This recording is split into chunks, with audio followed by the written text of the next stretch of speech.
So let's get started. Okay, my name is Brady Johnson.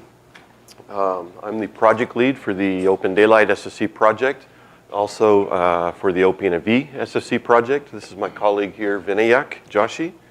Want to present yourself? Yeah. I work for Ericsson, and I was involved in the SFC project during helium days. Then kind of I was off. Now I'm back.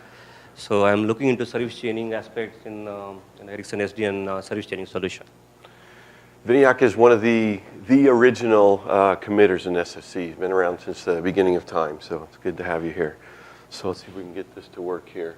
So today we're going to talk about the new features we have planned for the boron release. And as you can see here, there's quite a few features here. I don't think we're actually going to have time to cover all these features. So what I wanted to focus on is the first bullet point there and the sub-bullet points there.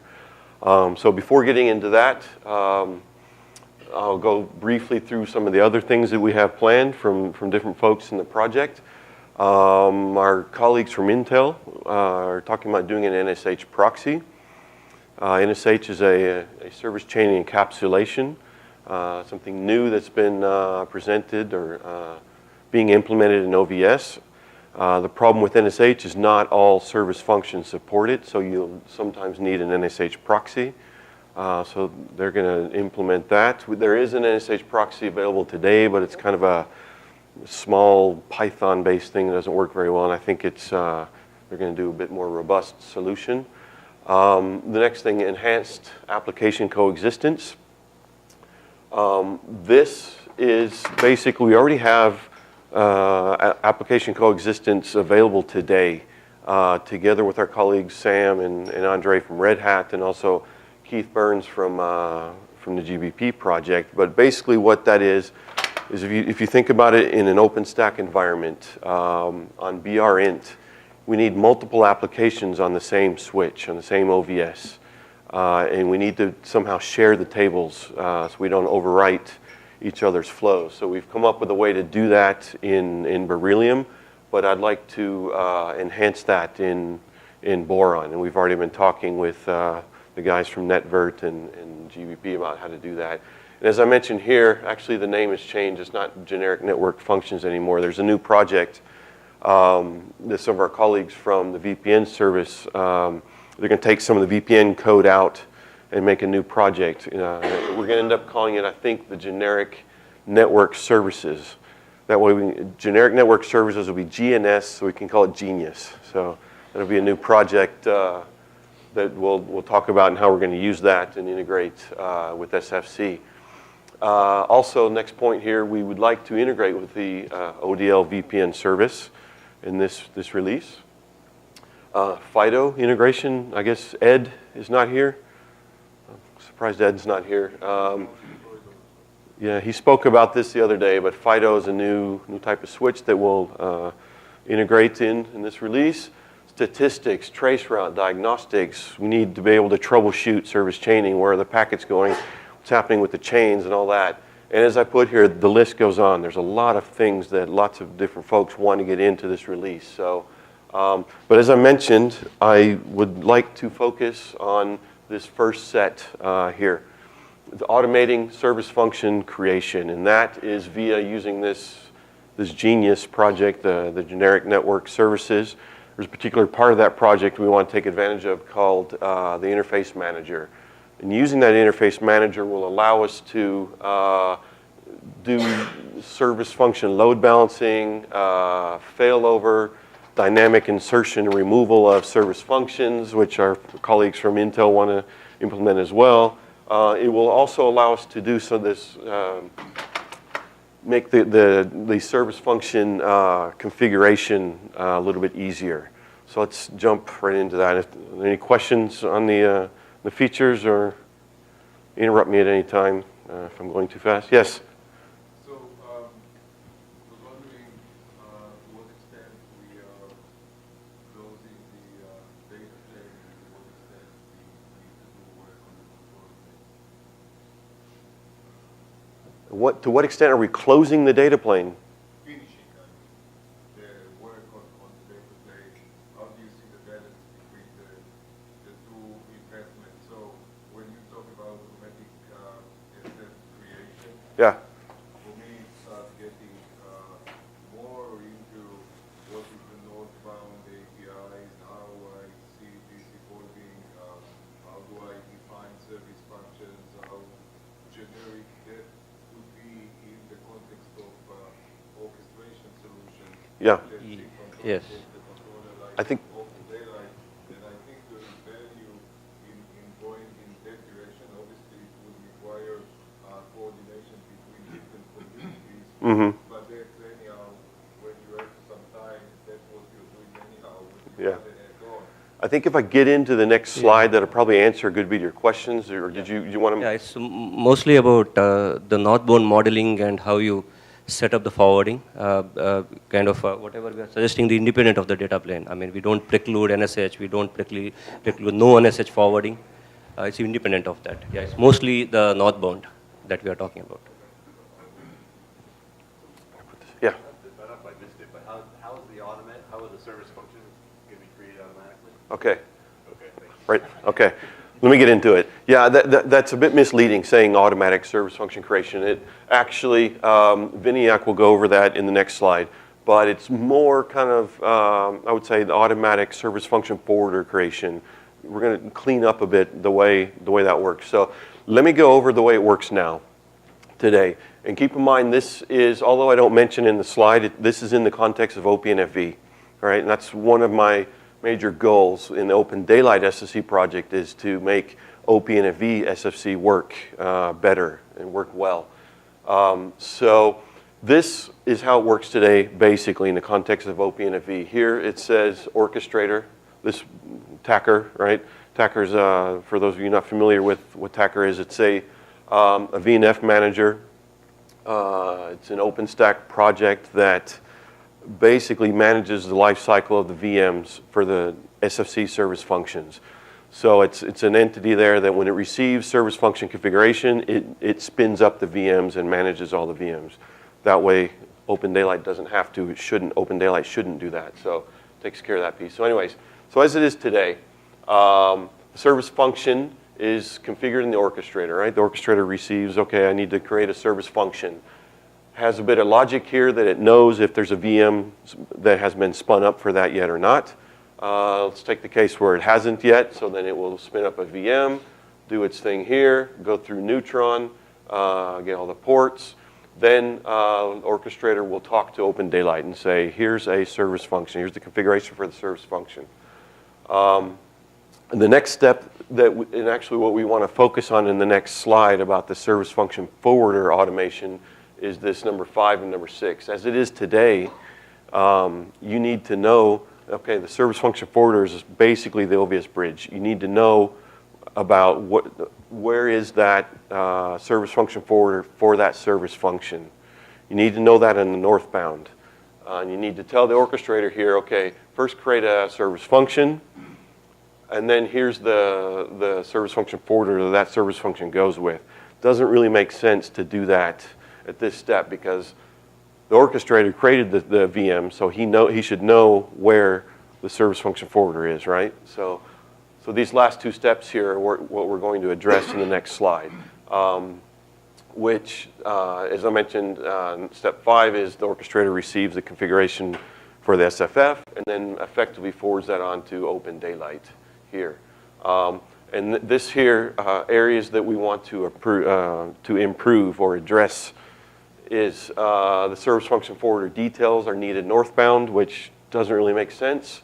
And then the service function forwarder to service function relationships are static, and they're not easy to change. You need to know it northbound. So that's what we want to address using this interface manager, which will allow us to automate that configuration.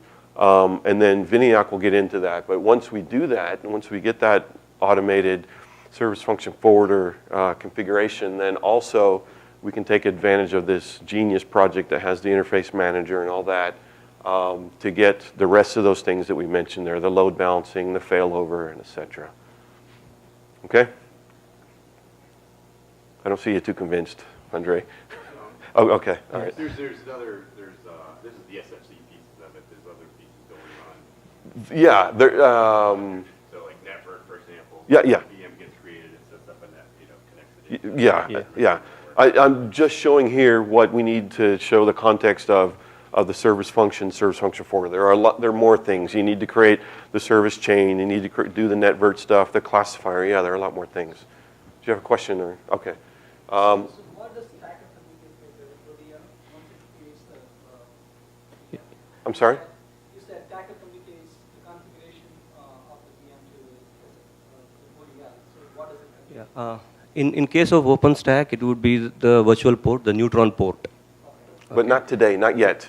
Yeah. What we want to go towards, it will have that. Exactly. Yeah. So- Yeah, but yeah, basically the details that that OpenDaylight needs to know about the service function, its IP address and things like that. The type of service function is it a QoS, is it a DPI, those sorts of details. But then yeah, in the next, yeah. So let's go ahead and I'll pass this over to Vinayak. So first few things are similar. So essentially, important things are these two things, the number 1 and 4. They're swapped here.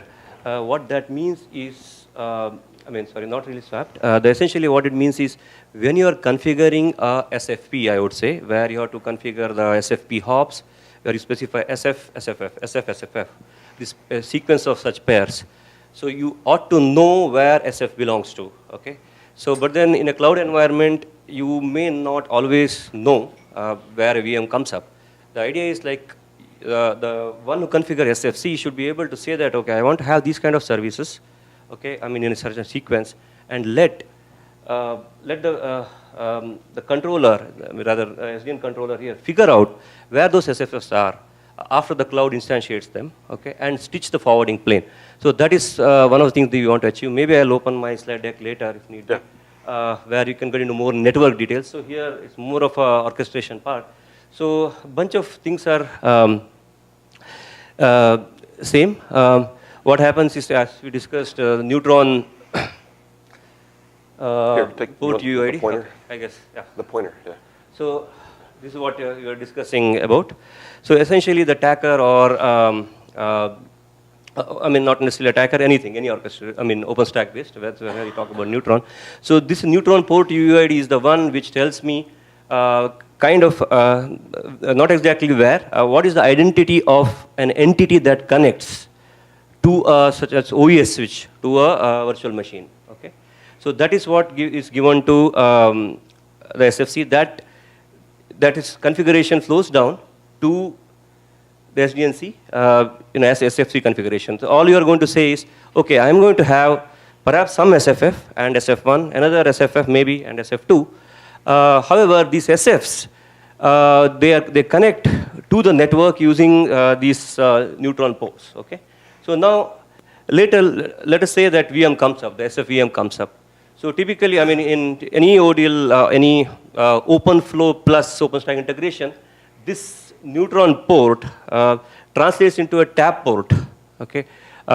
Say a neutron has some 16 character UIDs, the tap port will have 11 typically, tap 11 characters /0. So it is the same name, translation to tap port. So what this means is, this tap port acts as an open flow port, okay? So what that means is, here is an OES, the orchestrator brings up a VM, connects the tap port from that VM to the OES switch.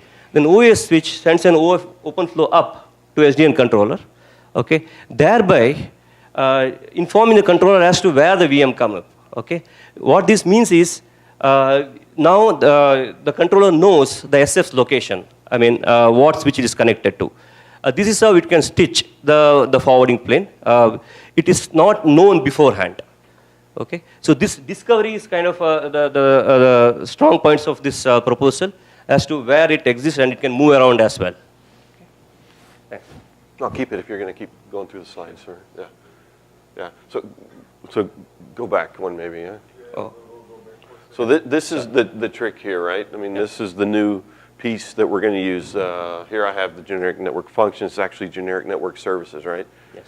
And here, as Vinayak said, the SFC is going to receive information about that VM that we can take and pass here and say, I have this port UID. Tell me the SFF. Where is it? You know, Right. I was struggling with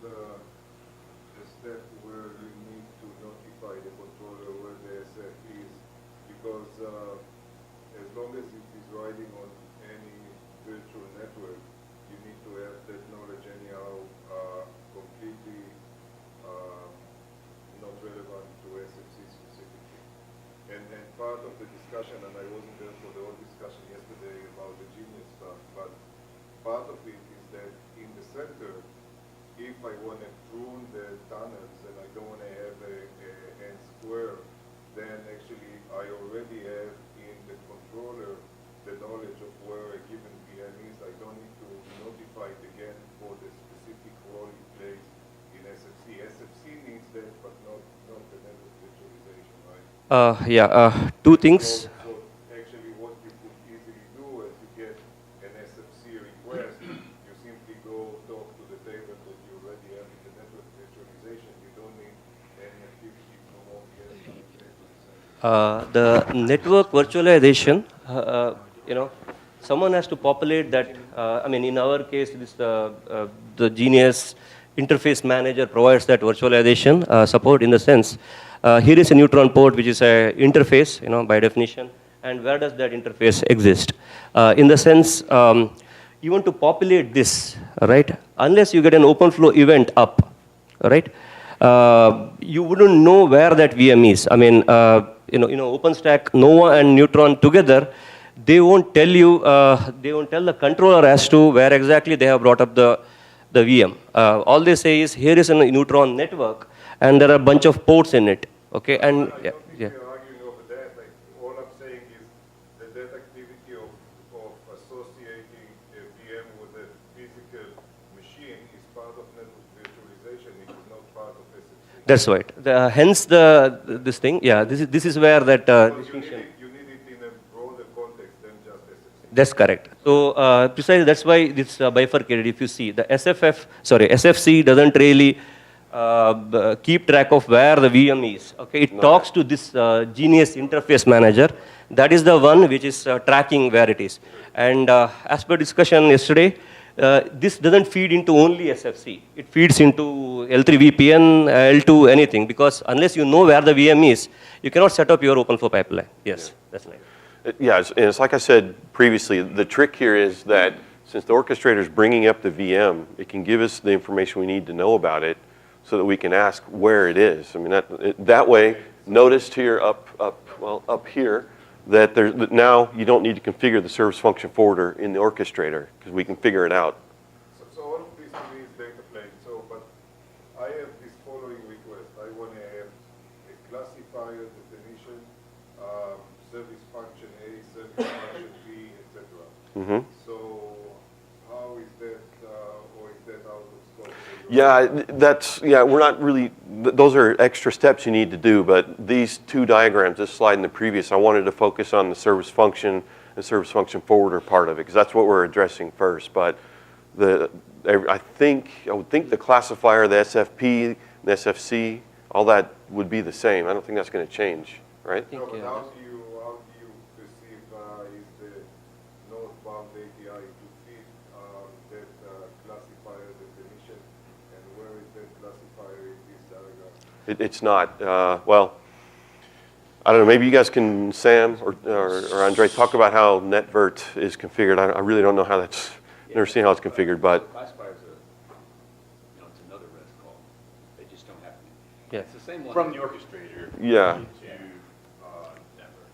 Yeah, so I think it would be useful to get it to the next level of let's agree what is a package that is an SFC request. To me, it is the classifying rules and then what service function participate.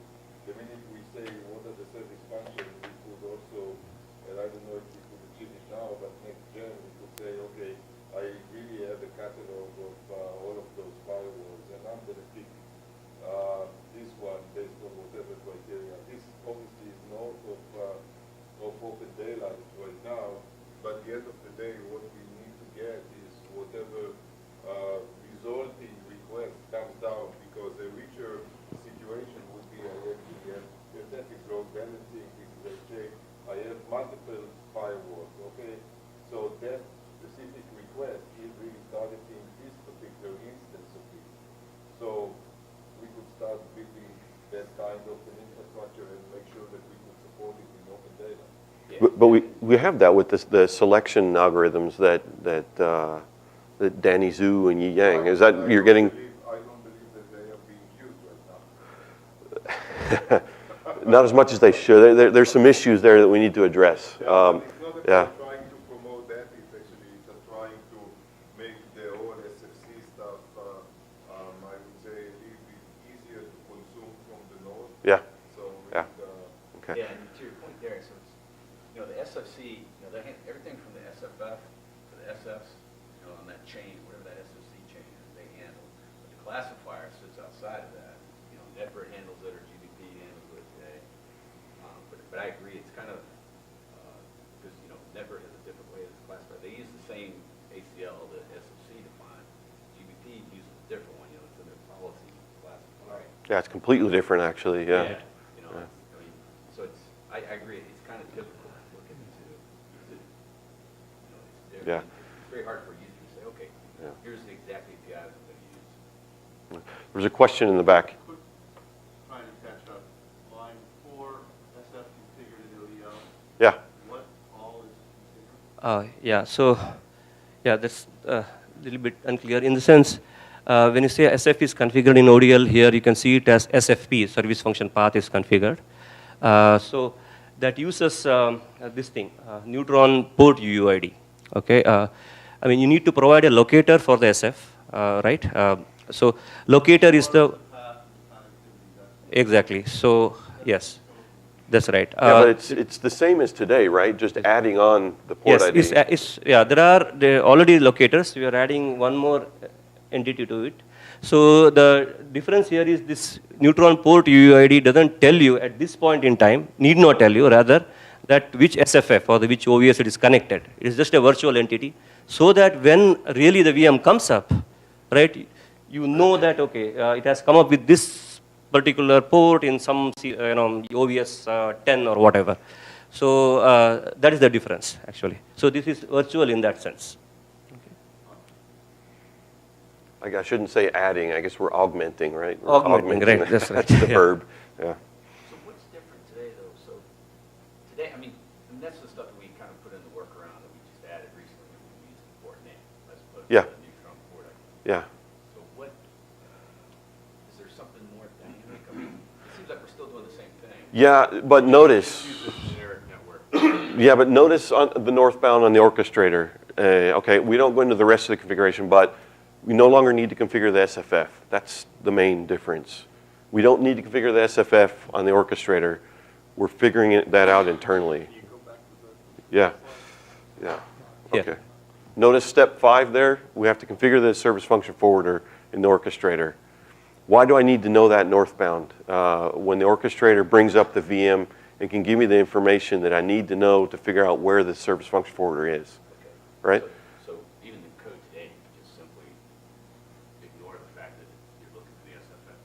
You can dip into LVSDB and say, hey, tell me where this port is. Yeah. And he'll go return you back the SFF too. Okay.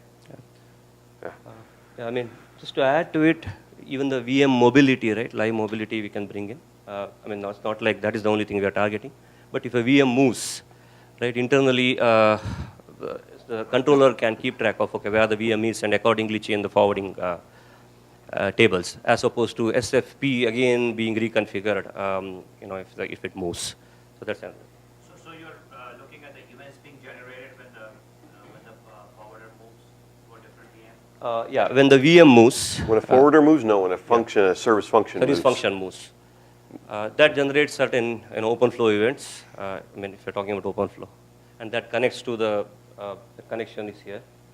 How do you determine the migration of VM mobility controller?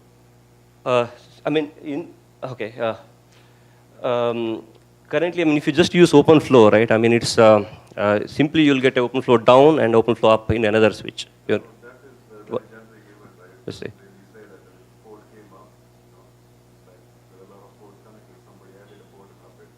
Yeah. I mean the VM migrated, right? Even the port comes up. No, that's the difference in the tap port thing that you talk about. So the neutron port, that characters of 11 characters are neutron port ID are the same as the last 11 characters in the tap port. That's how you associate. So you know that, okay, this is not just any other OpenFlow port. This happens to be a tap port which maps to this neutron port. By the way, this neutron port is where my SF is connected. All that information is here. the SF knowledge is here. Just the fact that, okay, that port is connected to this SFF.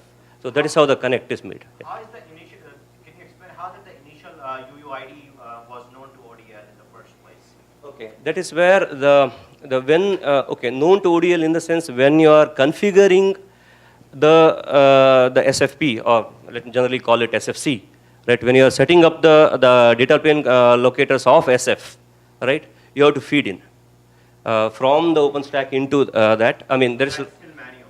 Yeah, that's as of now manual, and there is some OpenStack definition of service chaining coming up. It's called port chaining.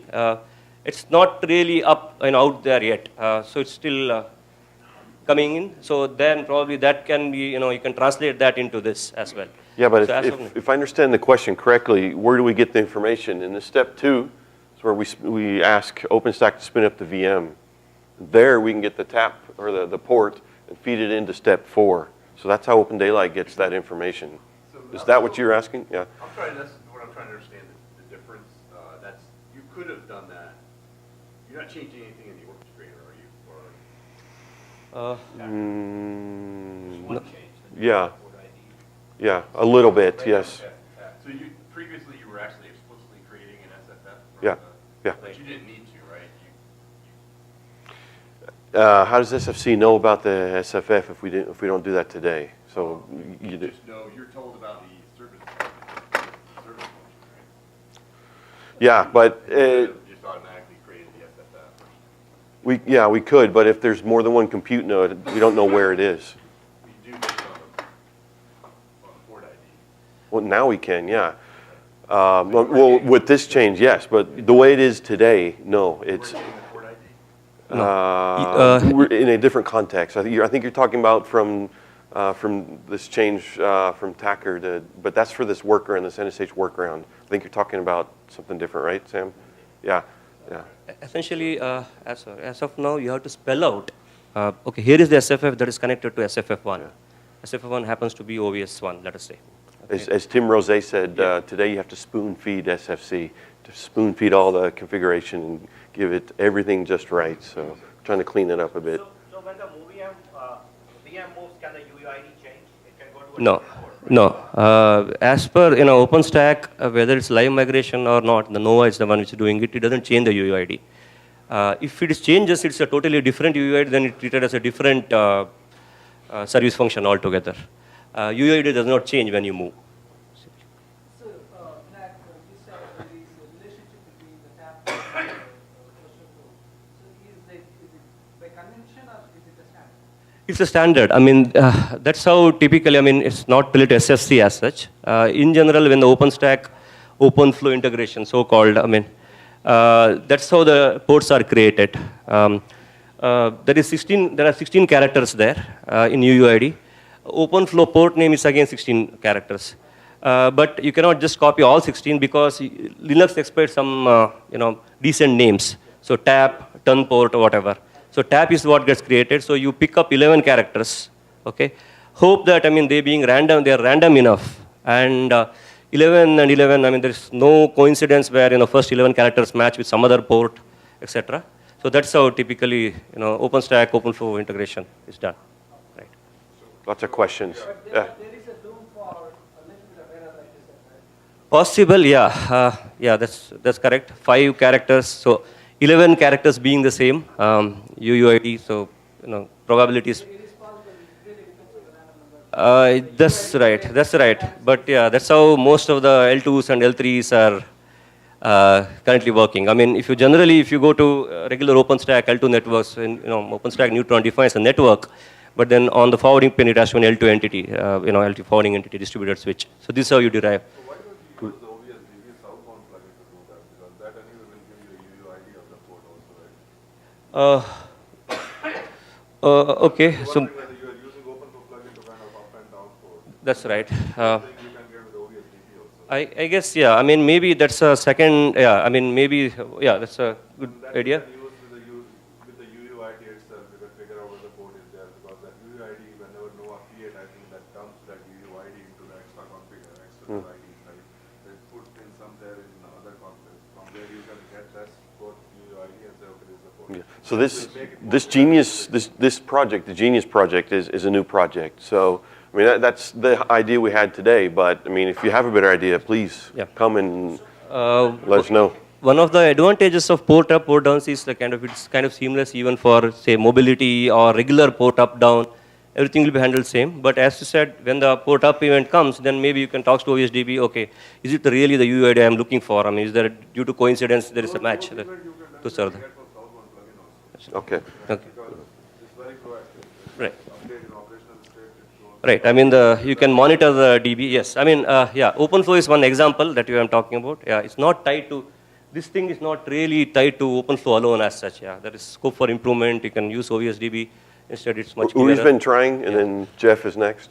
Go ahead. So I want to go to the SFF. So I guess there is an assumption that all the nodes that participate in the network virtualization also have an SFF that is being brought up originally.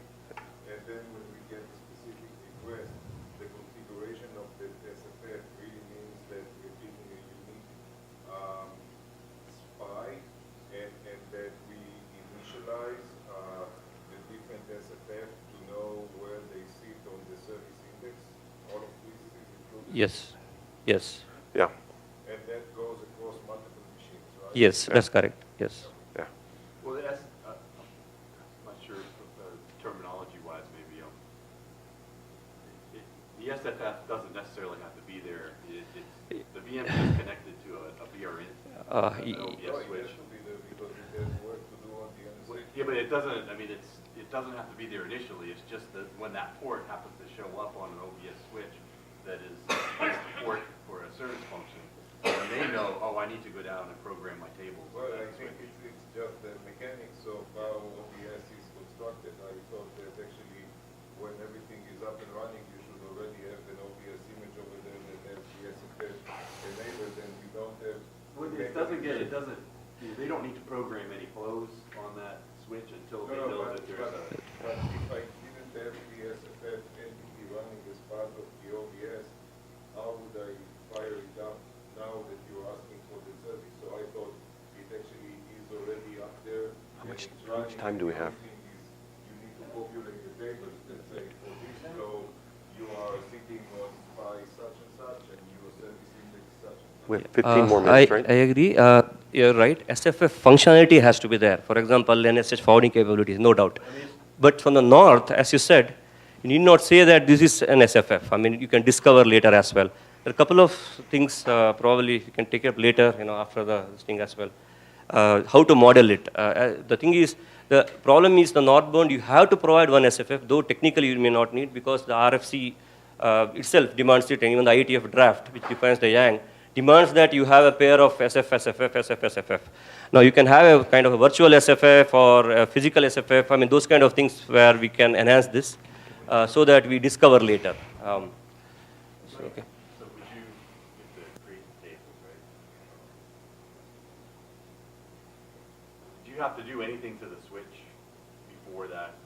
Because neutrons, you could have a whole set of compute nodes out there, and you don't know ahead of time which ones are going to host Right, the service function. Right. That's right. Until the time that Nova decides, oh, I'm going to put this service function there. Yes.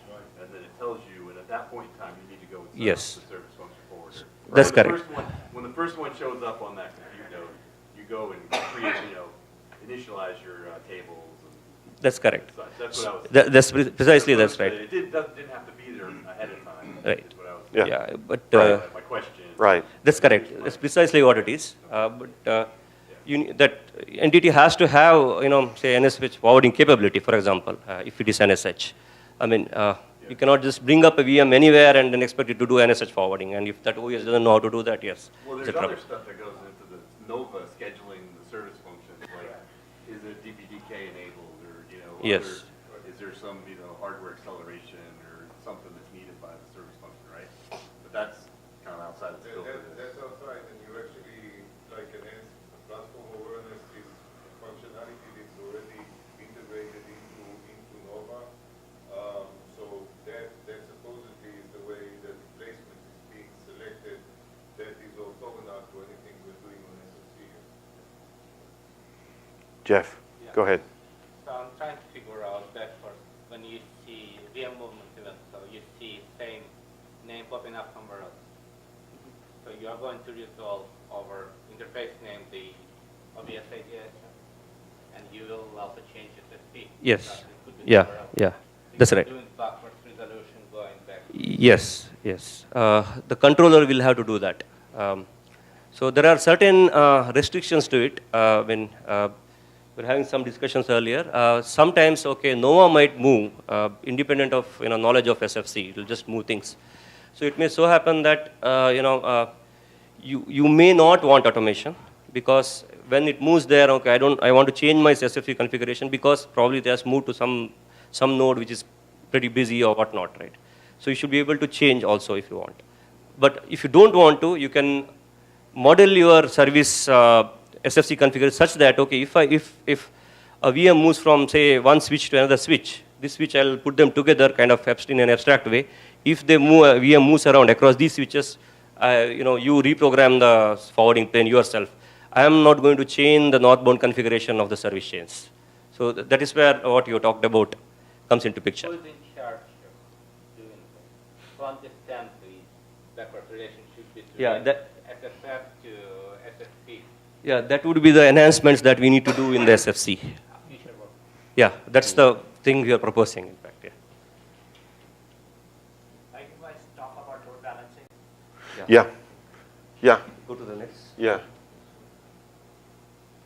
Yeah, so here I'm just basically going over some new use cases here, and in addition to the improved configurability that we spoke about, right, with the SFF, that you don't need to configure that anymore. So now integrating with this IF interface manager from the Genius project, as I mentioned, improved configurability, but then will also allow us to more easily implement failover and recovery and load balancing. That's what I wanted to go over in this slide here, and then go ahead. Yeah. Yeah, take that. Yeah, so, okay, I mean, I don't have to worry, too much about the tables, but in essence, what it means is this. Currently, the SFC data model has a limitation that you can do load balancing or failover across SFFs that are connected to the same SFs that are connected to the same SFF. Let us say VM1 and VM2 are connected to OVS1, okay? Now, you can do load balancing of service chain path packets across VM1 and VM2, or you can do failover. But you cannot do load balancing across VMs connected to, say, OVS1 and OVS2. The data model itself does not allow that. In a cloud environment, this is a very serious limitation, because OVS1 and VM1 and VM2 may be housed in the same compute host. And if that goes down or gets disconnected, then real failover is not actually realized, okay? Same thing holds good load balancing also to some extent, because after all, both of those VMs, they are executing in the same compute host. Okay, you may partition with virtual cores, but then they still at the end of the day consume same hardware resources. So you're not really getting the best of bugs, for load balancing. So what we intend to do is we can do it across. I mean, if you look at this here, going back in the SFC configuration, now you group VMs together as in the ODL implementation.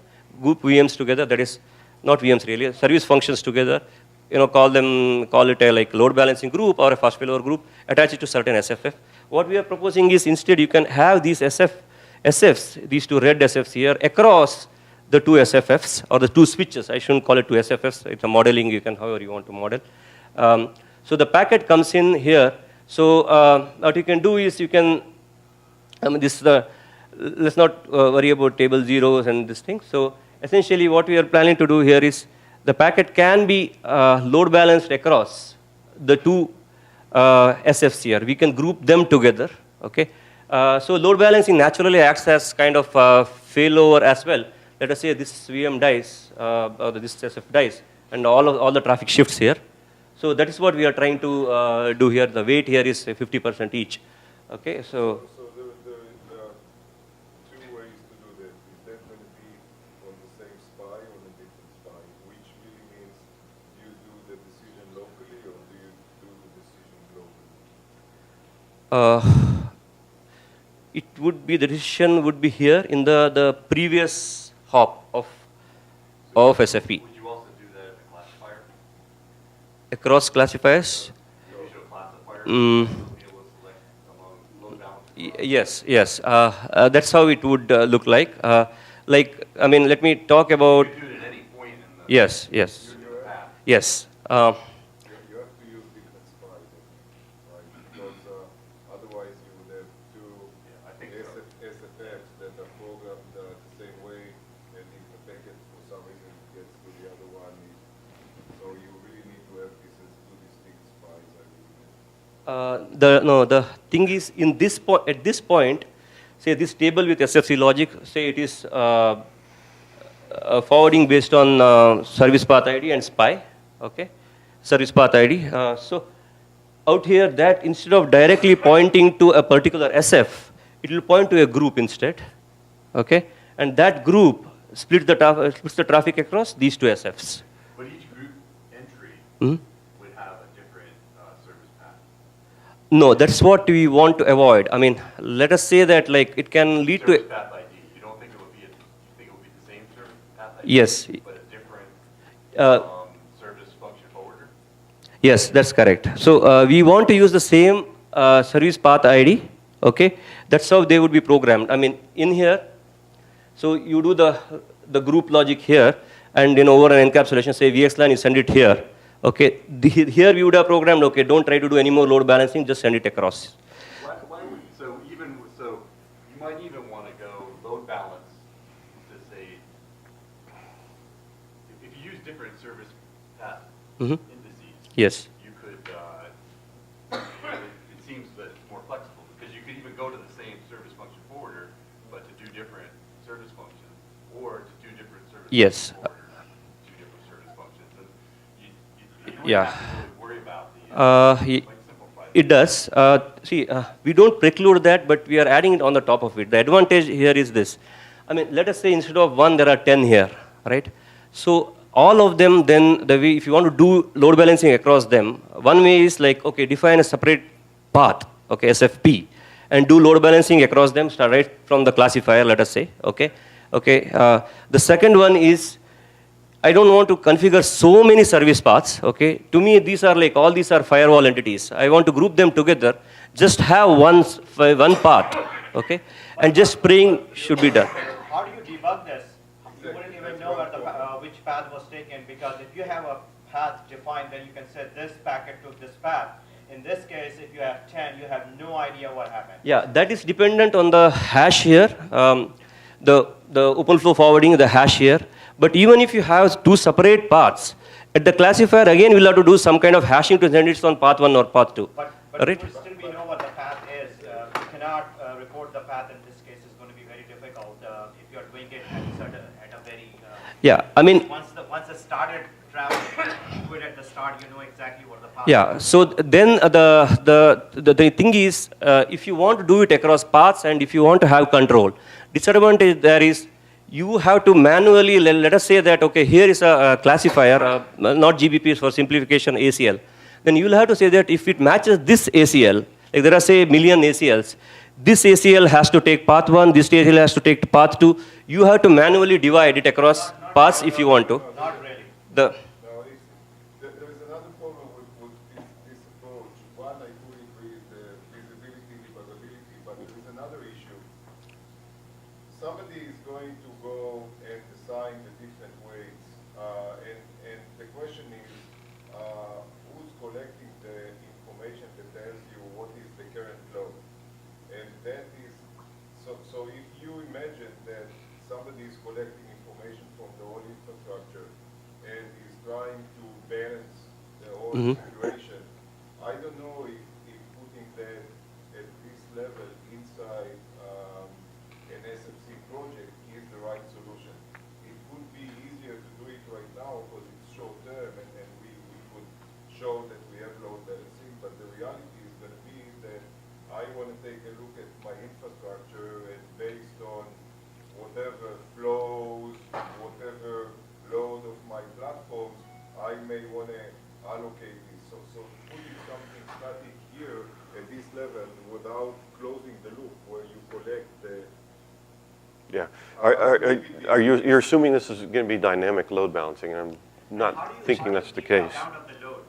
Sorry? How do you keep account of the load? That's exactly That's what the you're point. saying. How do you know what the load is? Yeah. The load is, the telemetric that gives you that information is not going to close the loop at this level. That's exactly the issue. No, essentially you have to monitor this, of course. The monitoring that talks about load, I mean SFC data model itself talks about it.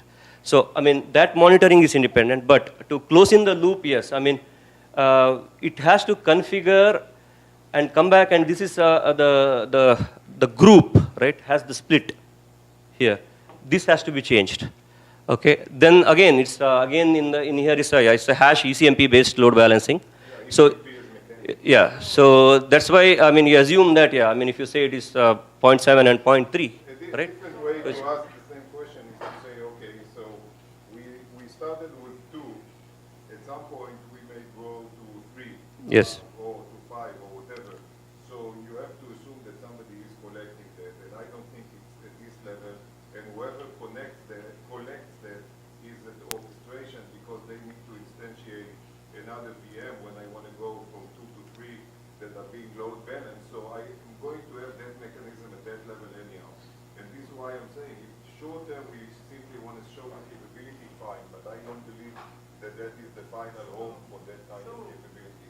So, Uri, I think what I understand is Vinayak will provide the interfaces to configure the weights and let an external monitoring application do the weights configuration. Yes. But Yes. you're still creating duplication because the functionality here is only going to be partial.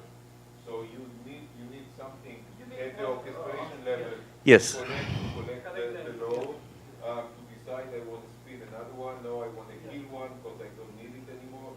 So all I'm saying is that when we evolve to call it the final phase of this evolution, it's not going to look like this. So the only reason to justify this for me is to say, sure, we want to show something here, but it's not exactly the way Yeah. it looks. Or the SFC will just be providing a mechanism for that external monitoring guys to configure.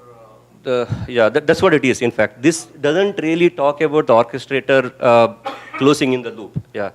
So, but yeah, you need both. Yeah. Where we kind of proposing the idea is you are actually solving that problem by placing the VM where load is highly responsive. Right? Yes. So basic load balancing we are like. That's something which should come from Yeah, that's But correct. now internally, I think the grouping and the weight, right, because that is a link level load balancing. If you want to do those, you want to do this, Correct. So that's where I think this is also kind of required at the low level of it. But you don't really have much control of it. No. You have monitoring and That is true. So essentially, yeah, I mean, whether you do it across paths or whether you do across within a hop, either way, SFC itself cannot decide on various things. Yes, and that's not what we are saying here either. We are just talking about a data plane load balancing. Yes, someone has to feed this, the number of buckets, everything. I mean, that has to come from north. It's orchestrator that spawns or kills VMs. Yes. Just to restate that, Yes. Very fundamental question. I mean, Sorry. the arbitration taking dynamically elastic, making the cloud elastic. Yes. So reducing the I understand that. From a purely from a single SFC perspective, let's say firewall. The typical deployment, will there be a HA proxy in front of that, in front of the forms and the form? Or is that, or that's not the case? That's why we are doing that? Yeah, I mean, that is one way of doing it. So the HA proxy is, an OpenStack way of perhaps saying, okay, this is a kind of do load balancing. That's right. But then SFC itself, I mean, our solution, it's not dependent on OpenStack as such. I mean, it's on the data plane itself. You need to provide some kind of load balancing, right? That's what we are talking about here. Maybe HA proxy can translate to this when it comes down all the way. Be one of the service functions. Yes. Yeah. Because it's a dedicated load balancing. I mean, HA proxy could be one of these functions. It can translate to this. And then all you say is, okay, send the packets there, and that will take care of load balancing. But this is like, if you want to do load balancing, the switch itself, all right? That's where the SFC load balancing groups come into picture. I mean, you do load balancing in packet spraying in an SFF, basically.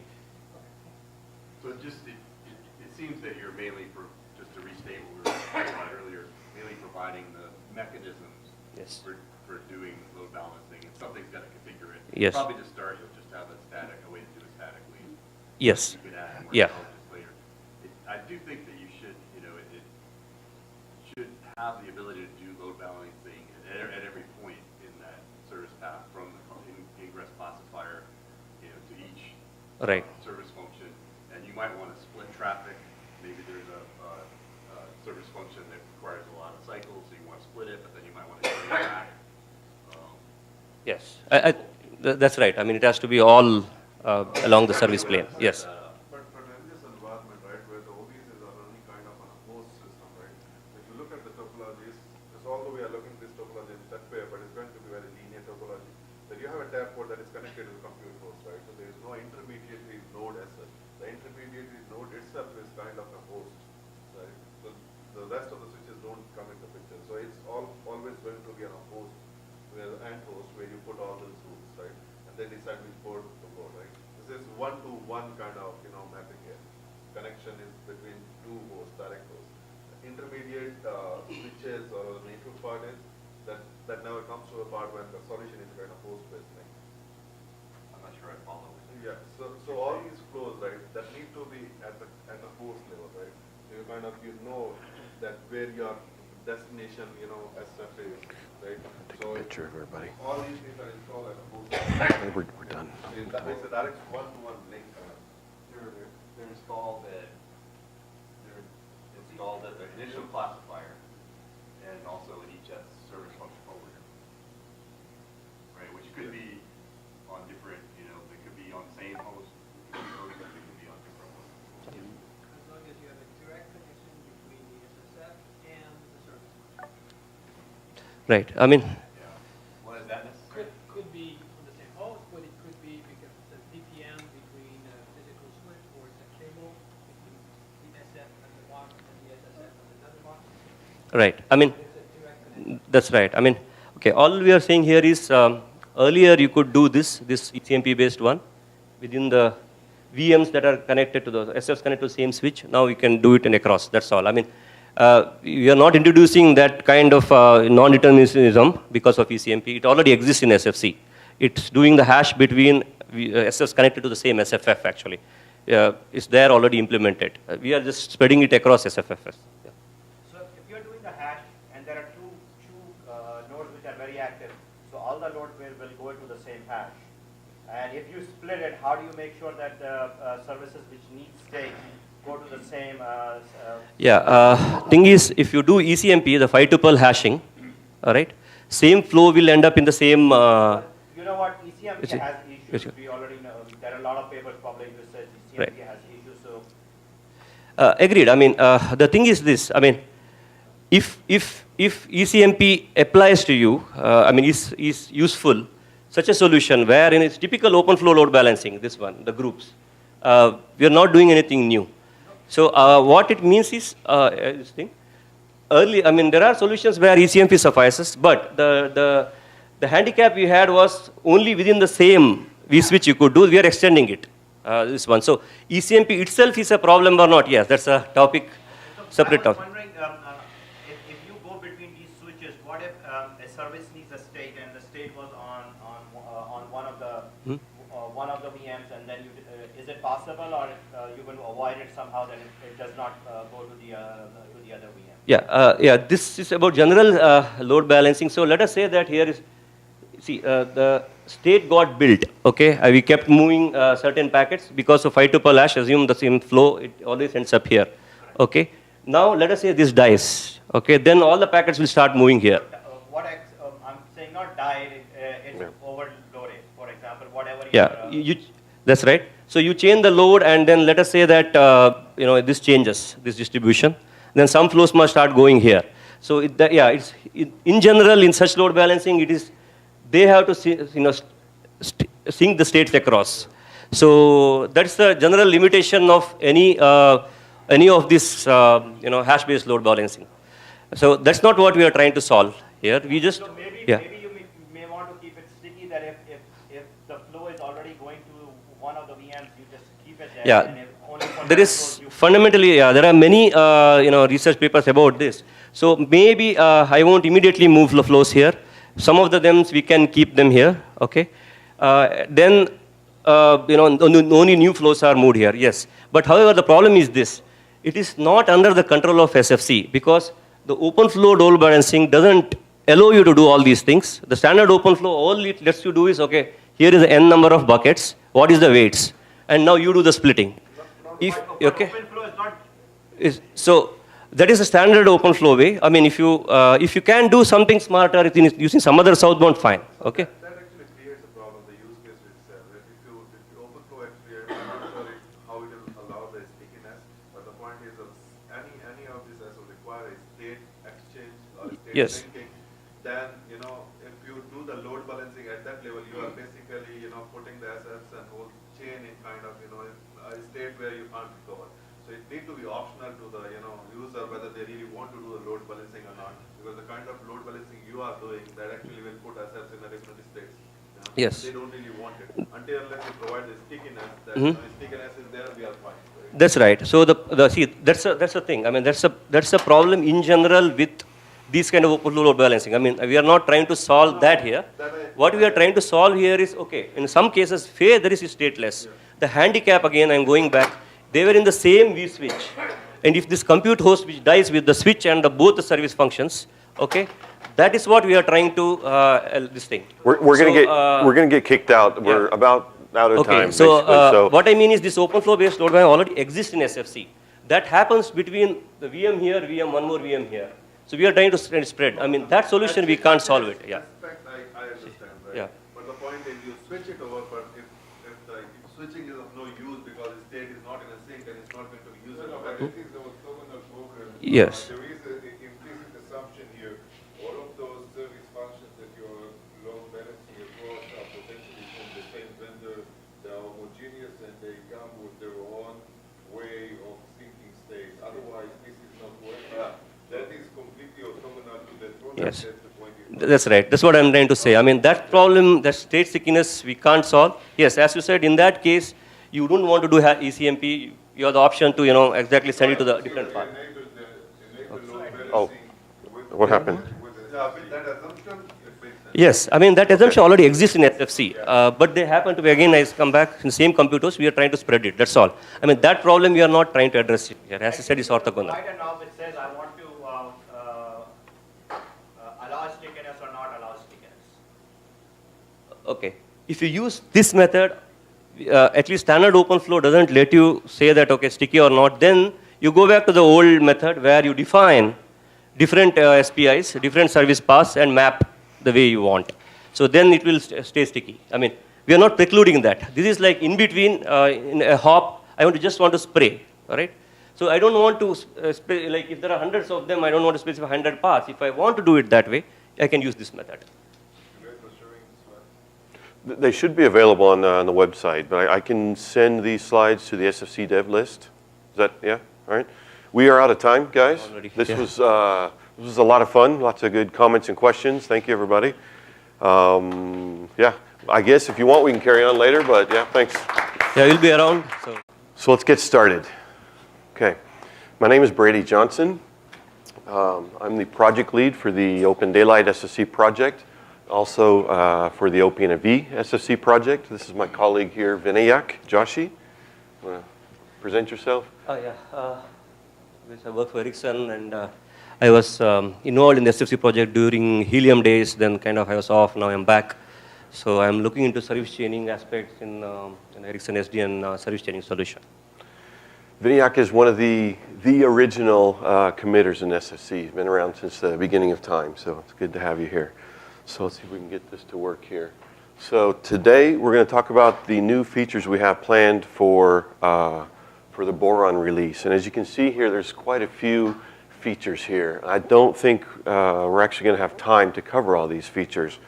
So what I wanted to focus on is the first bullet point there and the sub-bullet points there. So before getting into that, I'll go briefly through some of the other things that we have planned from different folks in the project. To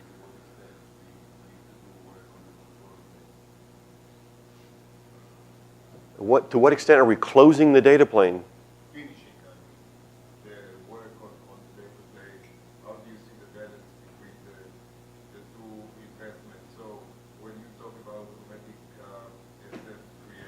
Yeah.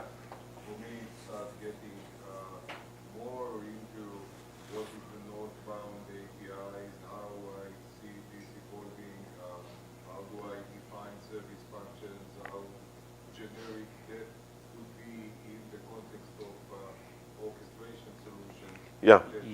Yes. I think OpenDaylight, and I think there is value in going in that direction. Obviously, it would require coordination between different communities, but that's anyhow, when you have some time, that's what you're doing anyhow. Yeah. I think if I get into the next slide, that'll probably answer a good bit of your questions, or did you want to? Yeah, it's mostly about the northbound modeling and how you set up the forwarding, kind of. What's happening with the chains and all that. And as I put here, the list goes on. There's a lot of things that lots of different folks want to get into this release. So, but as I mentioned, I would like to focus on this first set here, the automating service function creation, and that is via using this Genius project, the generic network services. There's a particular part of that project we want to take advantage of called the interface manager.